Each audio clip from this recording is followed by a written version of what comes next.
name is Mike, and this is the bottle review. Now you may be asking yourself, wow, another alcohol, another drinking YouTube channel? Yes, 100%, that is exactly what this is. But with important caveats slash reasoning slash whatever. First of all, this is a no frills show. We have a low production budget, as you can see. This is not meant to be a highbrow, best drinks in the world kind of show. This is for the everyman. This is the drink show for the common man, as it were. And the goal of the bottle review is not to tell you the best whiskey in the world, not to tell you the best scotch in the world, but to weigh the benefits and costs of different bottles, our first ever bottle. Because here's the thing, something like this is so unique. What the heck is this? Well, we'll get into that actually in a minute. But this show is meant to help you better figure out what the heck is going on your liquor store shelves or supermarket, wherever you get your fine libations, and figure out what is going on, what to make of funky bottles and classic bottles and everything in between, and to help you make more informed decisions. And to show off a little bit, I'll be making some fun cocktails out of each bottle, but the primary goal of this is to review bottles and tell you the good, the bad, the ugly. And to do that, set up a unique grading system. So each bottle will be scored on a total of 30 points. There will be 10 points, well, each 10 points for each category. And they are the 3 Ds. First up, there'll be 10 points in the distinction category. That essentially just is a spot for where does this spirit or liqueur or whatever it is compare to its relatives in the same category. For instance, this is a gin we're about to be reviewing. So where does this compare to gins? Is it distinct? Does it actually have its own unique flavor profile? How is the packaging? Getting down to the level of the marketing, the actual packaging of the bottle, which this is really cool. So this, I can tell you, this is pretty distinct. Distinction, number 1, up to 10 points for distinction.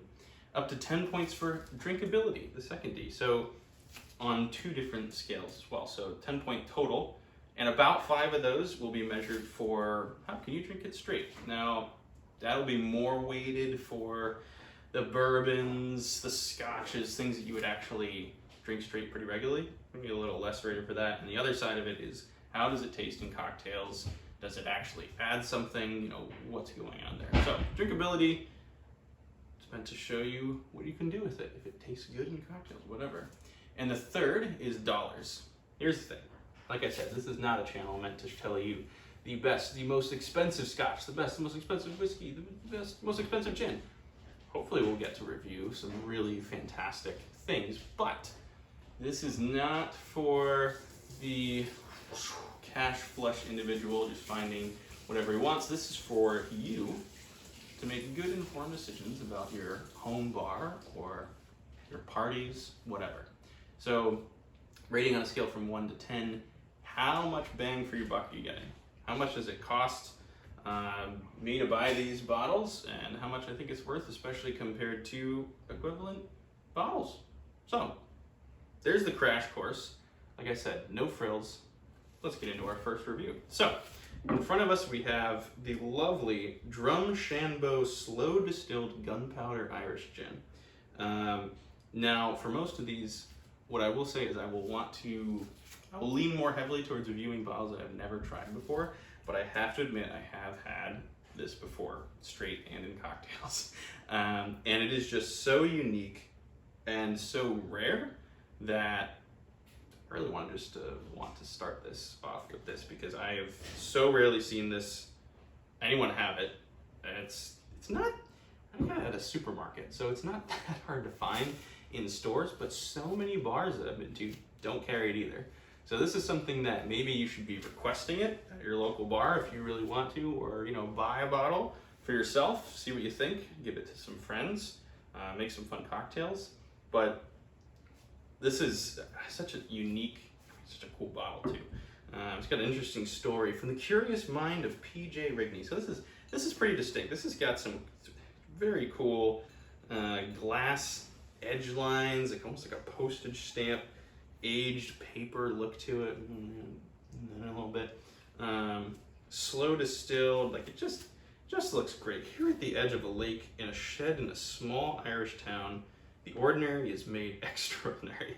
Within is the laboratory of Rigney, boundary-pushing begetter of handmade spirits who slow distills gin with nature's finest oriental botanicals and gunpowder tea. That's amazing. So this has green tea in it. This has gunpowder green tea, well, infused. It's also got some funky characters. I'm not sure if that is Chinese or Japanese. I'm not sure, to be honest. 43% alcohol by volume. This is a 750 classic 750 milliliter bottle. It's pretty straightforward, pretty standard, nothing too crazy, but yeah, it's so unique. Blue glass as well. I'm pretty sure the liquid is not blue, but we'll find out in a minute. So we've looked at the outside of the bottle. Really cool. This is immediately, I'm thinking this is going to get good distinction, but let's actually get it open here and try it out. Let's see what's going on here. So, and it has been a little while since I've had this, so I only had it once too, so I honestly wouldn't consider this an absolute, just me trying to preach one to you, but, oh, the great uncorking. Ooh, okay. That's scent, let's get that. Now on the nose, right when you open the bottle up, it just tastes pretty much like gin. You got the classic juniper berry, Christmas pine tree, but there's a little something there. There are distinct notes in there that, what we're gonna do is, I'm gonna pour into a Glencairn. I'm trying to pick up a little bit more of that, but let's get just a dash of this stuff. And it's actually a very cool cork too. It's a thick plasticky cork, and it's got cool lettering on it, nice wood handle. Pretty nice, pretty solid cork. Let's see what we got here. Oh yeah, okay, we're picking up more of the green tea, more of that herbal, almost an aloe agave note on there at the end. That's what I think. This is all opinions, so don't take this too seriously, folks. Just don't do it. Yeah, you get almost floral, a little bit of sweetness. It's good. It's got a good nose. It's got a unique nose, especially compared to other gins. Now, here's the thing. I would compare this to a London Dry or a other special botanical infused. I'm not going to compare this to a slow gin. This is a high alcohol content. This is pretty much in that London Dry zone, I think. I'm going to taste it and I'll tell you if it really works in that zone. All right, let's.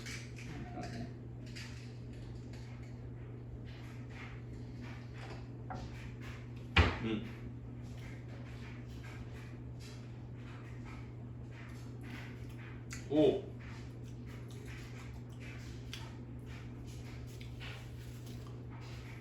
Oh. Okay. So you got that classic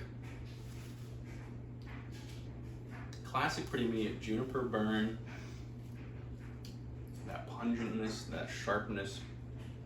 I really would compare this to a London Dry. A very special London Dry. But let's see at the end.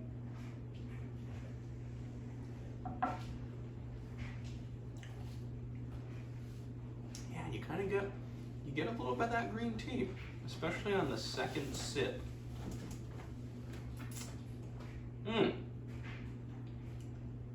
Yeah.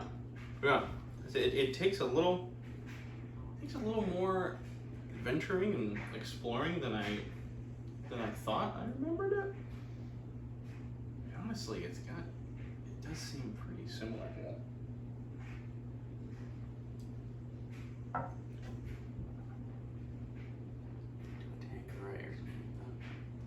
It's got almost a mildness to it, maybe because of the tea. I'm not sure. It's got a mildness. You can eke out that green tea flavor.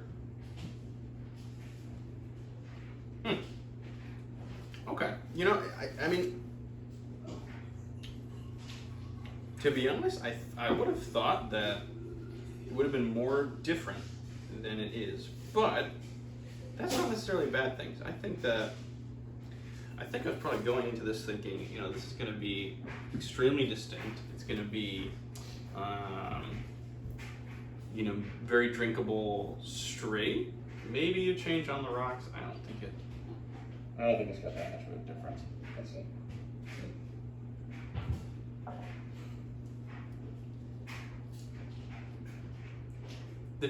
The tea is there though. There's an earthiness, an herbaceous, floral-esque thing going on. It leaves a very, very comforting, mild heat on the palate. Yeah, it's good. It's very good. It is unique. It is a more unique flavor profile. But I think that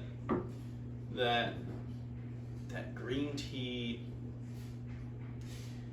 you know, I think that's going to come out probably more in a cocktail. So if you're making something that is very gin forward, you know, if you're making a gin and tonic or a gimlet or something like that, it's probably going to be, you're probably going to be able to get that green tea-esque flavor. Yeah, it's interesting. It takes a little bit to pull out. I don't think if you serve this, the person would necessarily notice unless you told them, which on the one hand, I think is a good thing, because that means this could, if you really wanted it to, you could, I don't know if you would have this as your London Dry. I think that's a bad idea. But if you really wanted to, you could have that as this as your London Dry. On the other hand, when we get to the dollars, this is a $40, this is where I found it, this is a $40 bottle of gin. Now, you know, if we're talking scotch or something like that, sure. Gin, that's kind of pricey, especially if you can get a bottle of Ford's or, gosh, you know, a bottle of, I mean, hey, you know, that's pretty, it's a bottle of Plymouth, pretty par for the course. But if you don't like that green tea flavor, that you can get two decent bottles or something that are on the 20 mark. You can get a Plantation Original Dark rum and maybe a Ford's if you find the right place. That's interesting. That's interesting. The price point, it's cool. It's really cool.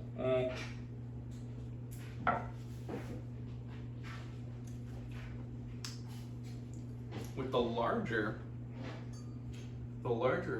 sip, you get more of the green tea. I'm thinking that distinction. All right, let's just call it outright. And then, so after the rating, we make an original cocktail with the drink using only the things that are around us. For this one, I will admit I already invented a fun cocktail for this liqueur that I used last time I had it a while ago. That was really good, so I'm gonna make that again. But normally, hopefully normally, it will be a completely original drink cocktail made after what's going on, because hopefully, normally, I will be not having tried these bottles before. So this is an exception, just because I thought it was so cool. A little disappointed that there's not more green tea as much as I remembered. But it's not, it's good. It's a good gin. It can do the job of a London Dry, and I think it can do the job of a specialty gin as well. Let's finish this off real quick.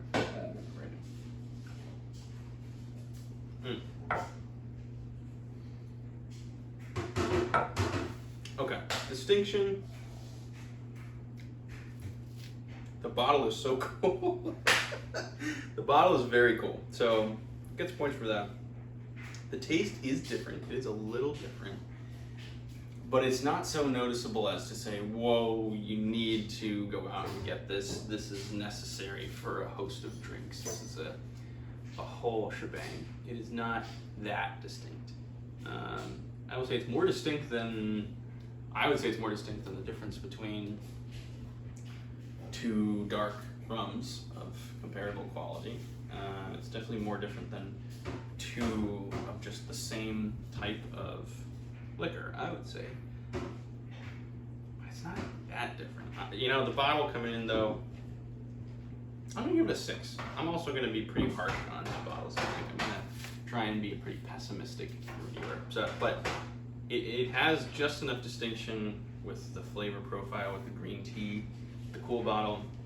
I think it is definitely above average distinction. I think it loses a little bit. It would probably be at a 7 if it had more of the green tea flavor, because that's kind of what it's billed at, that gunpowder, green tea, botanical infused. So if it had more of that, 7. But I think it's not, if you're a big gunpowder green tea person, maybe you can pick it out, maybe you're gonna love this, but yeah, I think we're gonna changing my mind.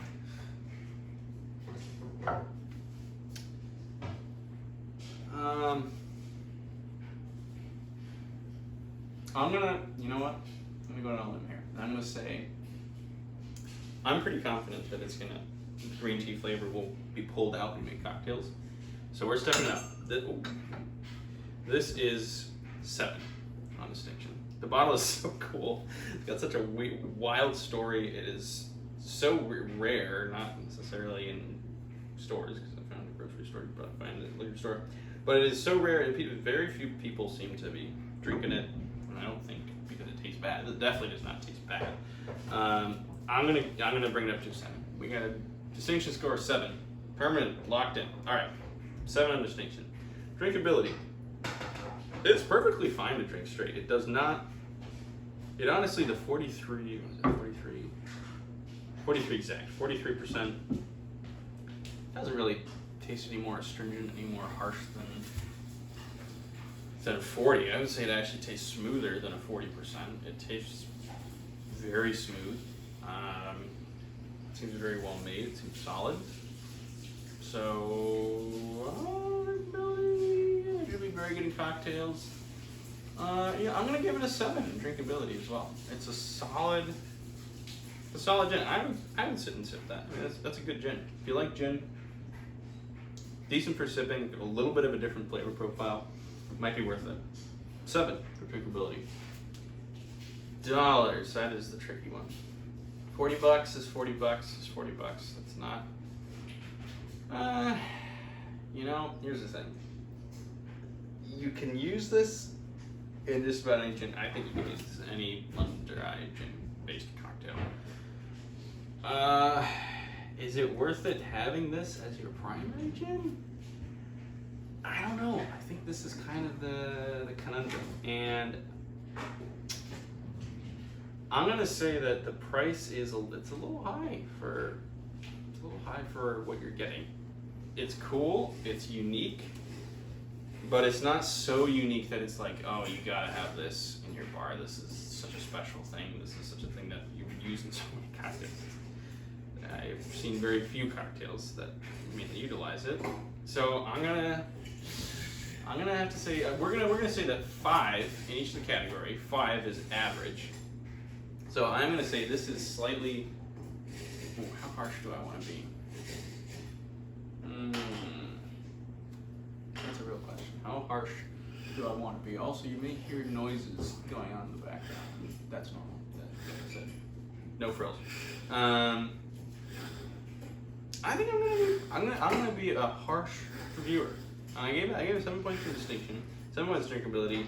We're gonna say 3 points on dollars because 4 would be slightly below average. I think it is below average. I think that if you're on a tight budget, I think you could skip it, to be honest, unless you love gunpowder green tea or you love tea or something like that, or you want to have every single kind of gin out there. I think you can skip it. I think on the one hand, let's say you run out of your standard gin, your like Citadel or Ford's, so you run out of whatever your normal gin is. Sure, get a bottle. You know, if you're going through gins, you want to try it out. You can use it in.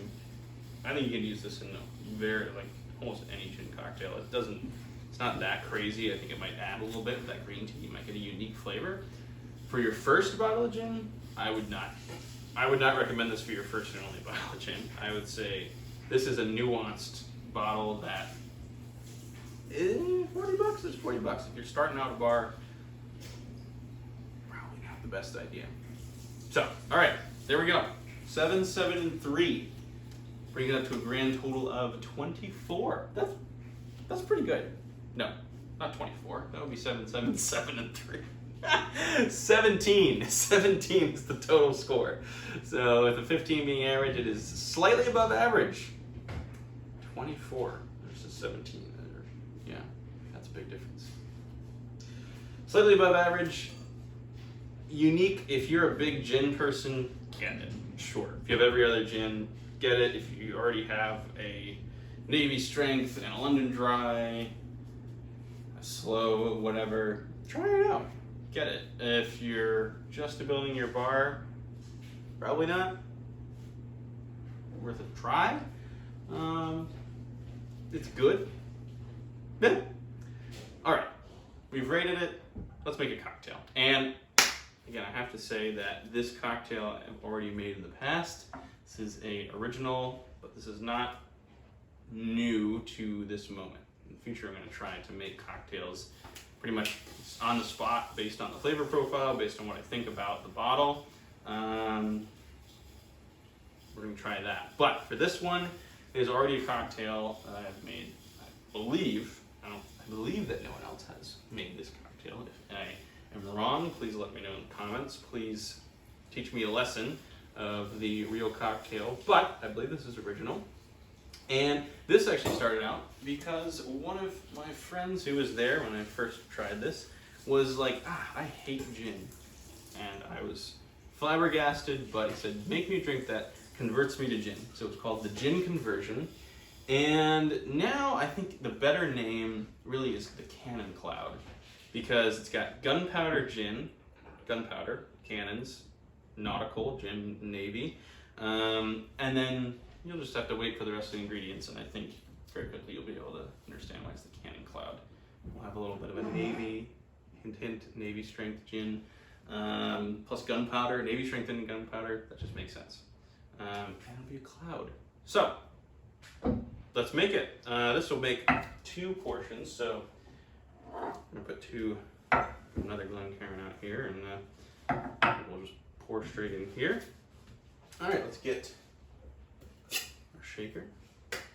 We'll build in the small boy. Let's get this guy, and for this we're going to use a lot of just 1 ounce pours. So the Cannon Cloud or Gin Conversion, whichever you like better, 1 ounce, specifically Drumshanbo Gunpowder Irish Gin, because I do think with this the green tea does come out. I really believe it. If you buy this gin, try this cocktail and let me know what you think. All right, 1 ounce.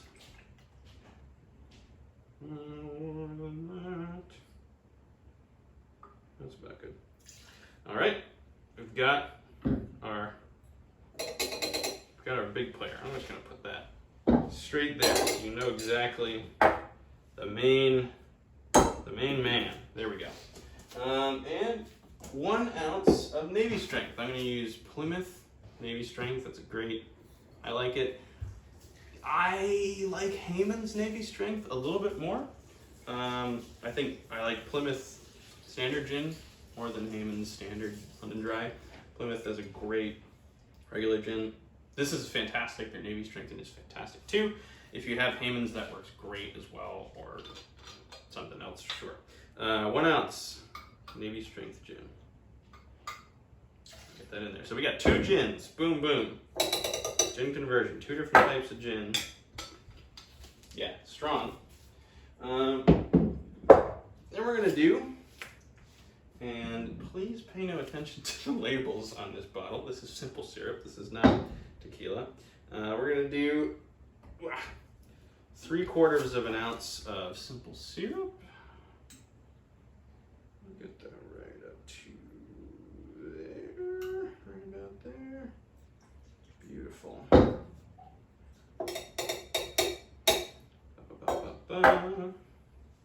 Got our simple syrup in there. Put that back. We're gonna do 1 ounce fresh lime juice. This is the fun part. Oh yeah, lose that kind of bread so unstable. All right, let's get this guy. We want a full ounce in here. So we're gonna go ahead and there we go. Do that. This guy in here. Full ounce. Give that a good squeeze. Probably too small of a thing, to be honest. Yeah, I think I ended up. Yeah, that was disappointing. All right, we're gonna get a larger chunk of lime here. Hang on, here we go. Larger chunk of lime. And we're gonna. I don't want to use a whole lime. Just cut up a nice, sizable chunk here. That back in there. Get it in there. That's better. A little bit. Get more juice. Not much more though. Wow. This is a disappointingly small amount of lime juice that we're getting out of this. We're getting a lot of lime pulp. Oh, there we go. That's a little better. Okay. Okay. All right. Oh, this guy got rather destroyed. All right, we're gonna do one more. Geez, we need an ounce. All right, we're gonna do. Pretty much gonna use this whole line. There we go. Okay, that's better. That definitely seems to be working better. As everyone says, you do want the fresh lime. That's the best way to go about it. I used an entire lime. Maybe this is just not a. Yeah, that's good. Fresh lime. This might just be not a very good juicer, or my lime's maybe not very juicy. No, it's pretty dry. All right, we're gonna go to the last drop here. Oh, we have a clog. What's going on in there? Ooh. There we go. Wow, this is a real journey. We're just gonna get an entire lime half. Full lime half. Here we go. Put it in the dunk. Get it there. Squeeze that out. That's better. Now we're oh, there we go. Now we're cooking.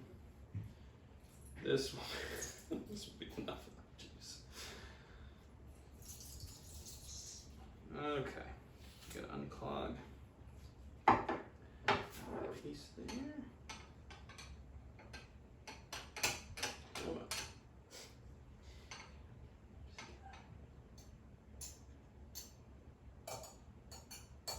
There we go.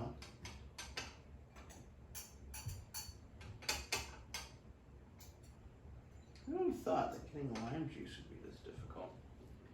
Not me, I have to say. Did not expect it. But I guess that makes sense. This is certainly a funky way to get lime juice. So, alright, we finally have 1 full ounce of lime juice. Beautiful. In it goes. And one more ingredient. 1 egg white. Let me get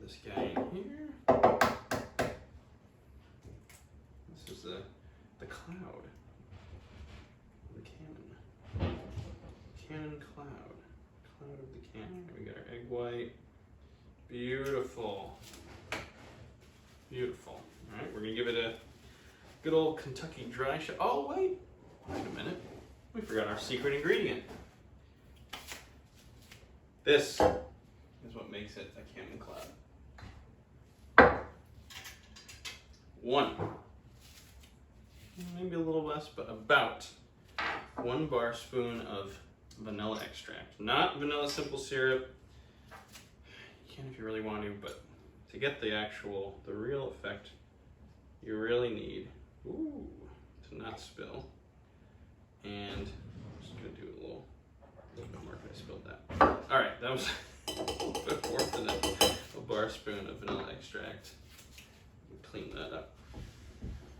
All right, got all of our ingredients. I think people really don't use vanilla extract enough in their cocktails. It's a great way to make really unique stuff. We're gonna give this a good old dry shake. Make sure that's feels pretty good and sealed. Yes, go nice and easy on it. We go harder on the down shake because we know that seal is down. So when you're here, you can really give it a shake. You know it's not going to come out. So do that. We can go as hard as we want on the down shake. Pretty much what I found. Good. That should be pretty good. All right, pop that open. Oh, what a smell. What a funky smell. Pop that open. Get some ice in there.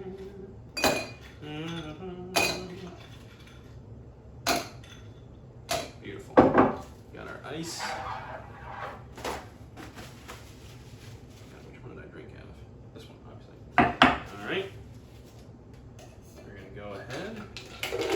Ice in there.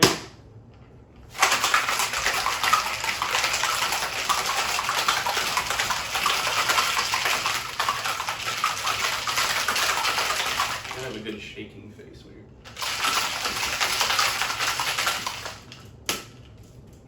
you're tight seal.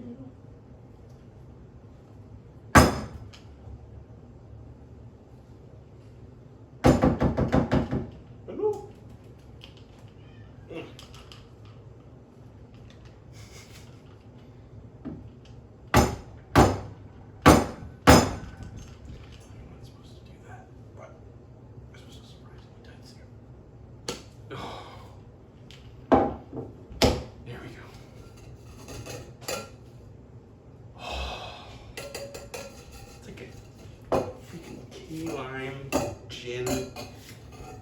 Oh, it smells so good. Okay. All right. You really gotta make this. If you folks, if you can, you get that. If you don't make it with regular gin, that's fine. But you gotta make this cocktail. And you got to just try it. Use vanilla extract in your cocktails, folks. It's expensive, sure. So is liquor. Everything is expensive these days. Try using vanilla extract in your cocktails. It's freaking cool, especially with gin, especially something like this. It's got herbal tones to it. Man, I think it's just so good. Let's see if this actually came out well. Maybe it got terrible overnight. Maybe I don't actually know how to make this drink. It's not good. Oh yeah, this is my glass. I'm gonna get every last inch. All right. Always clean bar surfaces. Happy bar surface. Service. What do you want to say? Oh, look at that. The Cannon Cloud. Fortune conversion. If you're really a purist, but Cannon Cloud. Oh, yeah. You really get key lime. If you like key lime pie, you got to make this cocktail. You get such wonderful key lime overtones. You get a little bit of the gin bite. All right, here we go.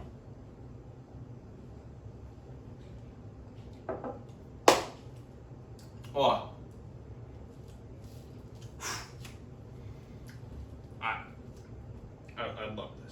I love this flavor. It's,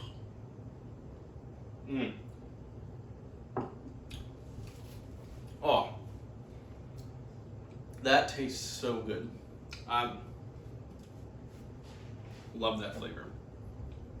The fresh lime juice, the vanilla extract, you really do. If you like, I love key lime. If you like key lime, you'll probably like this drink. It's strong. You got a double portion of gin in there, but man, it's really good. It's really good, and you do pull out the green tea. You can taste a little bit. It's in there. It's smooth. It's velvety.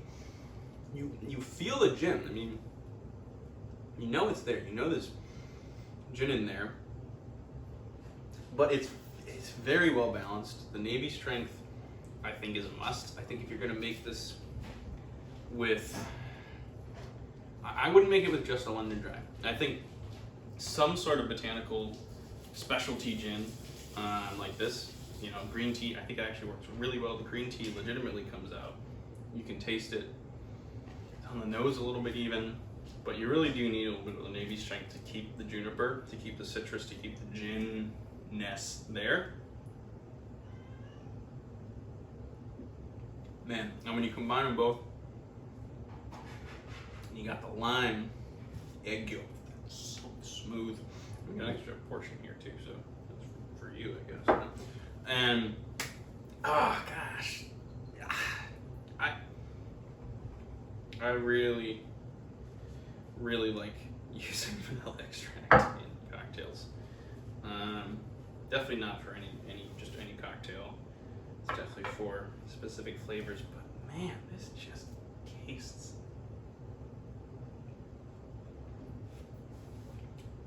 so good.